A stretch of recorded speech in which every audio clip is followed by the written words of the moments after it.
Meus amigos, bom dia. Hoje o nosso estudo vai ser em Romanos capítulo 13, versículo 2, que diz assim: Por isso, quem resiste à autoridade, resiste à ordenação de Deus. E os que resistem estarão sobre si mesmos à condenação. Não importa o país que você viva, as pessoas que fazem a lei, muitas delas são, vamos dizer assim, não tementes a Deus. E até exageram, mas vão pagar conta do exagero. Mas Deus faz com que, na maioria dos casos, essas pessoas se portem como deveriam. E nós não podemos insurgir contra nenhuma autoridade. Se Deus quer mudá-las, que mude. Nós temos que pensar na parte espiritual, na situação do nosso povo, das pessoas que não têm Cristo e estão partindo para a eternidade e não vão ter outra oportunidade.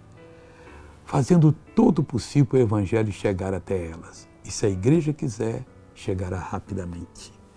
Veja essa pessoa que foi abençoada agora. Tendinite, bursite. Como é que a senhora andava? Andava com a bengala e eu segurando com alguém. Cadê a bengala? Eu deixei lá no carro, já vim com ela. Já veio com fé já? Já vim sem ela. Anda normal agora em nome de Jesus. Como é que é o seu nome?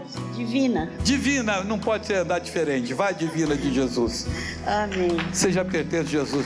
Glória a Deus. Agora eu quero orar com você. Meu Deus, em nome de Jesus, eu uno a minha fé com a fé dessa pessoa e venho diante de Ti agora exercer a autoridade sobre todo o mal que está na vida dela.